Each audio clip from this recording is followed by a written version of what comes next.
Namaskar students. Hope you are hale and hearty, taking care of your health and your studies. Today, we are going to do something which is very close to our hearts. It will be easier for us to understand. When India won World Cup in 2011, every Indian cheered up Indian cricket team.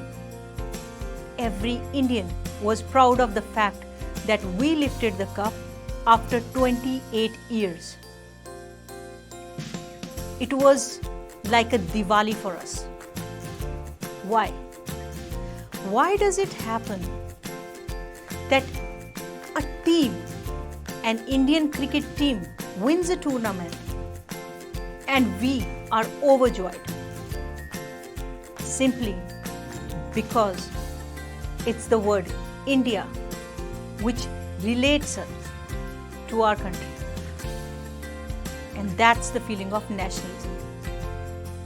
Today, we are going to do chapter number 1 from history books of class 10, Rise of Nationalism in Europe.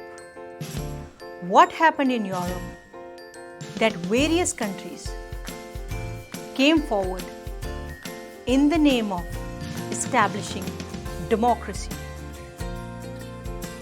Let's see.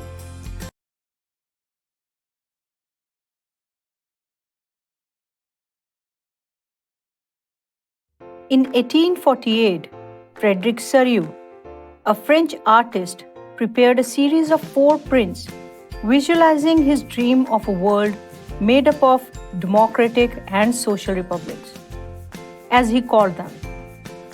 The first print, figure 1 of the series, shows the people of Europe and America, men and women of all ages and social classes, marching in a long train and offering homage to the Statue of Liberty as they pass by it. As you would recall, artists of the time of French Revolution personified liberty as a female figure. Here, you can recognize the torch of enlightenment she bears in one hand and the Charter of Rights of Man in the other. On the earth is the foreground of the image lie the shattered remains of the symbols of absolutist institutions. In Sérieux's utopian vision, the people of the world are grouped as distinct nations, identified through their flags and national costumes. Leading the procession way past the Statue of Liberty are the United States and Switzerland, which by this time were already nation states. France, identifiable by the revolutionary tricolor, has just reached the statue. She is followed by the people of Germany, bearing the black, red and gold flag. Interestingly, at the time when Sérieux created this image, the German people did not yet exist as a united nation. The flag they carry is an expression of liberal hopes in 1848 to unify the numerous German-speaking principalities into a nation-state under democratic constitution. Following the German people are the people of Austria, the kingdom of the 2 Sicilies, Lombardy, Poland, England, Ireland, Hungary, and Russia. From the heavens above, Christ, saints, and the angels gaze upon the scene. They have been used by the artist to symbolize fraternity among the nations of the world. This chapter will deal with many of the issues visualized by Sérieux. During the 19th century, nationalism emerged as a force which brought about sweeping changes in the political and mental world of Europe. The end result of these changes was the emergence of the nation-state in place of multinational dynastic empires of Europe. The concept and practices of a modern state in which a centralized power exercised sovereign control over a clearly defined territory had been developing over a long period of time in Europe. But a nation state was one in which the majority of its citizens, and not only its rulers, came to develop a sense of common identity and shared history or descent. The commonness did not exist from time immemorial. It was forged through struggles, through the actions of the leaders and the common people. This chapter will look at the diverse processes through which nation states and nationalism came into being in 19th century Europe. The chapter is divided into various parts: Rise of Nationalism in Europe, French Revolution, Napoleon's rule and its effects, Establishment of nation in Germany, Integration of Italy, Different story of Britain, Balkan region, Imperialism and Nationalism. Starting with nationalism. What is nationalism? An ideology that promotes a shared identity among the members of any nation is called nationalism. Many symbols are used to establish the root of nationalism, such as national flag, national emblem, or national anthem. The first clear expression of nationalism came with French Revolution in 1789.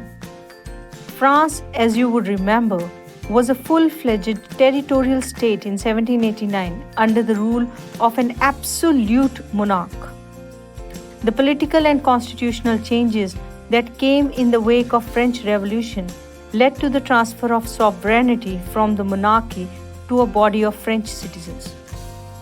The revolution proclaimed that it was the people who would henceforth constitute the nation and shape its destiny. From the very beginning, the French revolutionaries introduced various measures and practices that could create a sense of collective identity among the French people. The main aim was to form a nation where there will be united community enjoying equal rights under a constitution. For this, the French revolutionaries introduced various measures. Some of the measures taken by the revolutionary: the royal flag was replaced by a new tricolor flag. The Estates General was elected by a body of active citizens and renamed the National Assembly. New hymns were composed, oaths were taken, and martyrs commemorated, all in the name of nation. A centralized administrative system was put in place. Uniform laws for all citizens were formulated. Internal custom duties and dues were abolished. Uniform system of weights and measures were adopted. French was considered as a common language of the nation.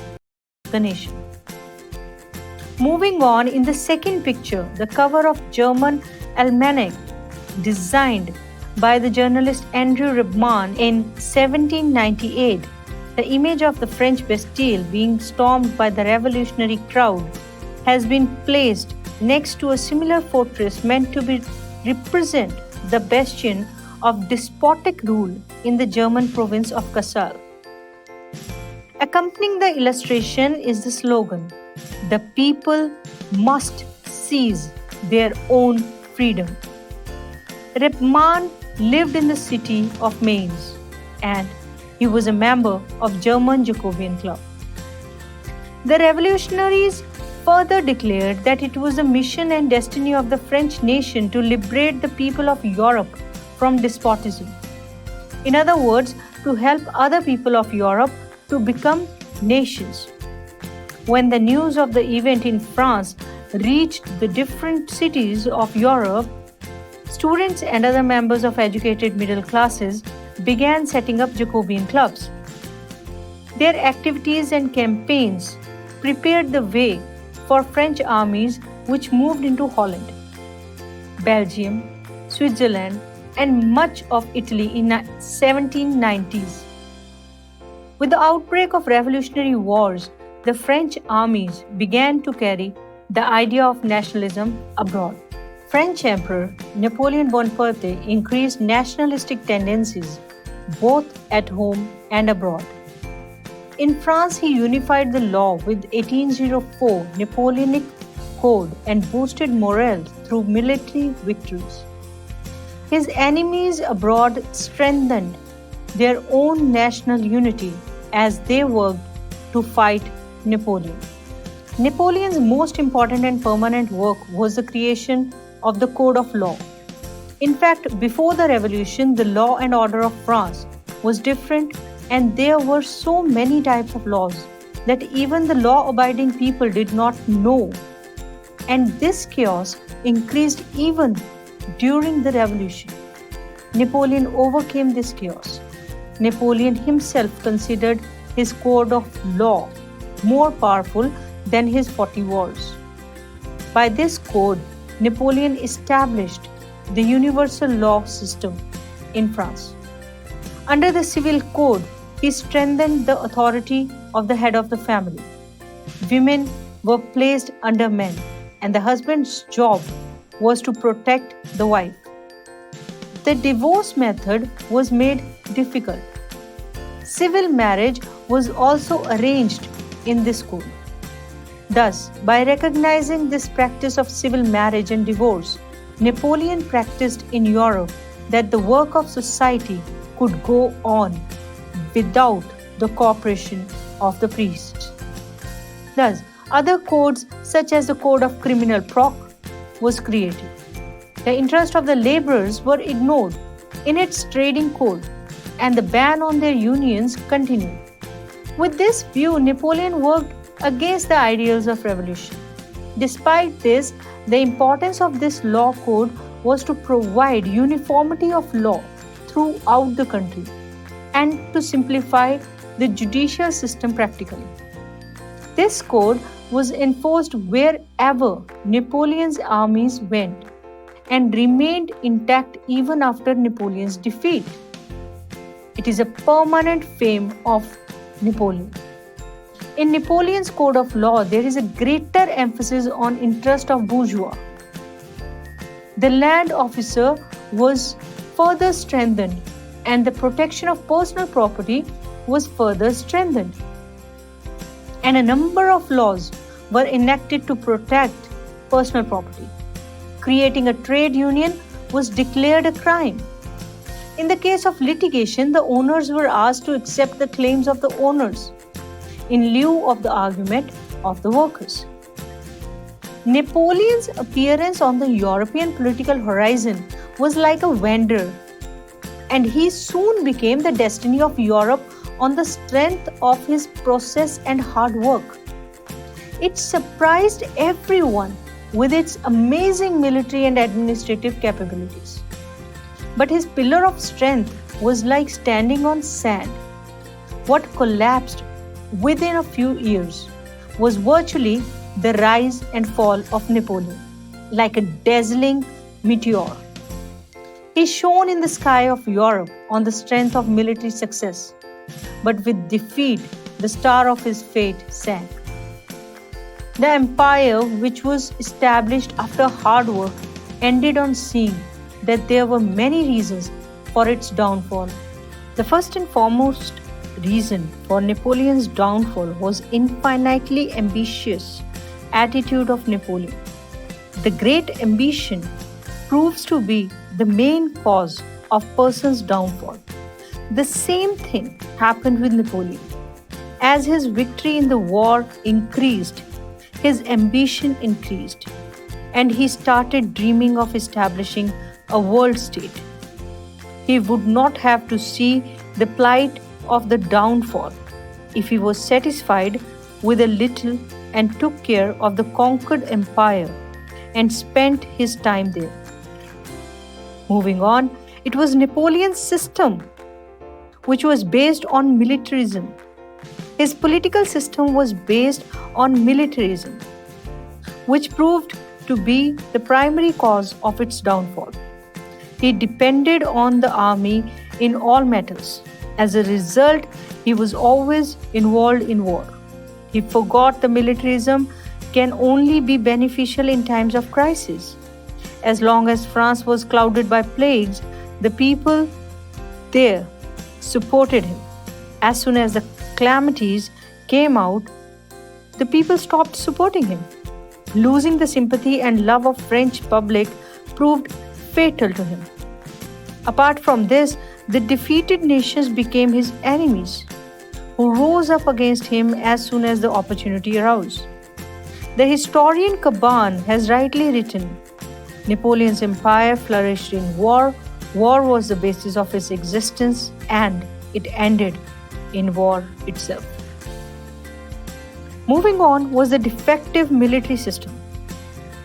The French army was steeped in the spirit of patriotism. He used to fight for an ideal, to fulfill a purpose. But as his empire expanded, the national form of the army became legalized. At first, French troops were included in his army, but later German, Portuguese or Portuguese and Dutch soldiers were also added. As a result, his army became the army of many states. There was no ideal and purpose before him. Hence, his military power continued to weaken, and this proved to be an important reason for his downfall. There was lack of patriotism in the conquered territories. The territories he conquered were not in the hearts of people, and he had goodwill and love for them. They hated Napoleon's rule. When his power began to weaken, his subordinate states began to strive for their independence. The European nation formed a fourth bloc for the League against him, and due to this, he was defeated in the Battle of Waterloo. Industrial Revolution. It is said that he was defeated not on the ground of Waterloo but in the factories of Manchester and the iron cladding of Barkington. As a result of the Industrial Revolution, large two factories were opened in England, and England became prosperous upon seeing it. As a result, he was able to meet his army's modern assassin, which proved fatal to Napoleon. Continental system was quite forgotten. He considered England as his biggest enemy. The naval and worldwide trade, the mainstay of England's power, could not end Napoleon's power. So his trade was tried to strike. For this purpose, he gave birth to the continental system. He issued an order that no country can do trade with England, and neither can use England made. This was Napoleon's terrible mistake. This arrangement trapped him in a trap that was difficult to get out.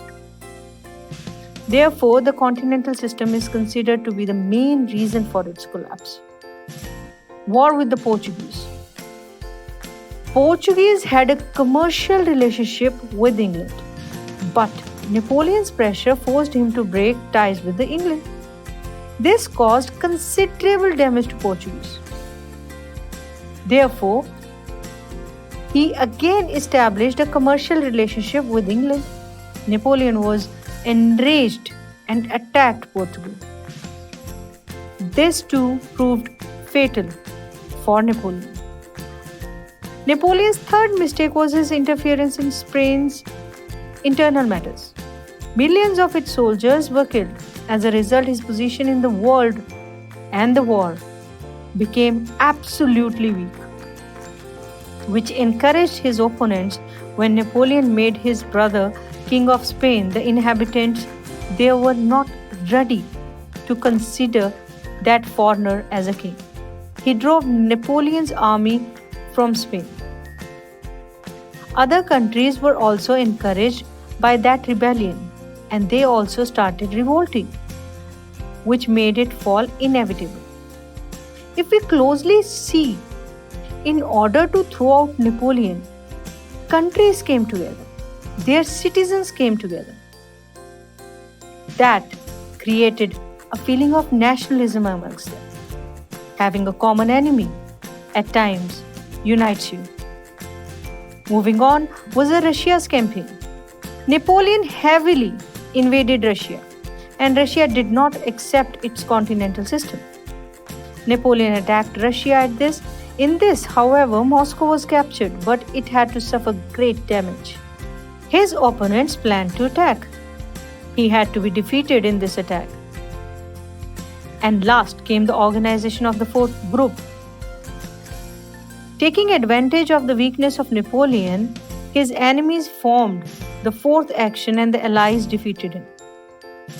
He was captured and sent to Selby and was made independent ruler there. But Napoleon could not stay there for a long time. He soon returned to France and became the ruler there. But this time he remained the emperor only for 100 days. The Allies were finally defeated in the Battle of Waterloo on 18th of June 1815 AD. The captured Allies sent him as a prisoner to an island called St. Helena, where he died in 1821 AD at the age of 52. Thus, all the above reasons were directly or indirectly responsible for his downfall. He built his empire through war, and it is also due to this war that his own empire fell. Those elements who built Napoleon's empire also destroyed him. In fact, Napoleon originated as a general, and the wars brought him the throne of France. In this manner, war became an essential aspect of his existence. He also said, when this war does not support me, then I'll be nothing. Then someone else will take my place. Therefore, it was necessary for his survival to be constantly warring and conquering it. But in the context of the war, a universal truth is that war cannot solve problems, and neither is the basis of existence. In this way, Napoleon was taking a long conflicting element. Therefore, when the Allies defeated him and exiled him in the battle, the defeated hero was also forgotten by the people of France. While Napoleon was expanding imperialism, a simultaneous feeling of nationalism was also spreading in the entire Europe. Napoleon expanded imperialism and established his dominion over other countries and made his relatives of Holland, Spain, Italy as rulers. In this way, Napoleon's rule in other countries was foreign, influenced by the spirit of nationalism. It was appropriate for European countries to resist foreign rule in face of presidential opposition. Napoleon's power was broken and he had to fall prey to the nationalism of the people. Continental policy proved suicidal for Napoleon. This system essentially entangled Napoleon in an aggressive war policy, which resulted in disastrous consequences. In the last year of 18th century, Napoleon contributed significantly to the spread of nationalism in Europe. In Italy, Poland, Germany, and Spain, Napoleon delivered the message of Navyu. The invasion of Napoleon started a new chapter in Italy and Germany. He established an organized and uniform rule throughout the country. This led to the idea of nationalism there. The spirit of this nationality gave Germany and Italy a real and political form by taking them out of the limits of mere geographical expression, which paved way for the unification of Italy and Germany. With this, we come to an end of the first part of this chapter. Till now, you have studied how French Revolution sparked the rise of nationalism in Europe, how Napoleon Bonaparte laid a foundation for the rest of the world. In our next video, we'll be taking care of the various events which followed hereon. We will analyze what we have learned from this video. Let's do it. Alright, so now I'll ask you a question and it has 4 options. You have to find the correct option. Question number 1. What do the saints, angels, and Christ symbolize in the utopian vision? Equality among people, fraternity among nations, freedom of nations, resentment against nations. Correct answer, it is fraternity among nations. Moving on, which one of the following types of government was functioning in France before the Revolution of 1789? Was it democracy, military, body of French citizens, or monarchy? Very right. The type of government which was functioning in France before the Revolution of 1789 was monarchy. The French revolutionaries declared that the mission and destiny of French nation was to conquer the people of Europe, to liberate the people of Europe from despotism, to strengthen absolute monarchies in all the countries of Europe, to propagate the ideals of liberty, equality, and fraternity in every part of the world. The French revolutionaries declared that the mission and destiny of French nation was to liberate the people of Europe from despotism. The Civil Code of 1804 in France is usually known as the French Revolutionary Code, Napoleonic Code, European Imperial Code, or the French Civil Code. The Civil Code of 1804 is known as Napoleonic Code. The Napoleonic Code was exported to which of the following regions? England, Spain, regions under French control, or Poland? The Napoleonic Code was exported to regions under French control. Alright, let's fill some blanks. The Civil Code of 1804 was known as the Dash Code. We have just done it earlier. The Civil Code of 1804 was known as Napoleonic Code. In 1848, Dash, a French artist, prepared a series of 4 prints visualizing his dream of world made up of democratic and social republics. Frederick Surieu. During the 19th century, Dash emerged as a force which brought about sweeping changes in political and mental world of Europe. Nationalism. The concept of nationalism led to emergence of the Dash in place of the multinational dynastic empires of Europe. The concept of nationalism led to emergence of the nation state in place of multinational dynastic empires of the Europe. Hope you liked the video. We'll be back with part 2 of this video. Till then, take care of yourself, stay safe, stay healthy, keep reading. Namaskar.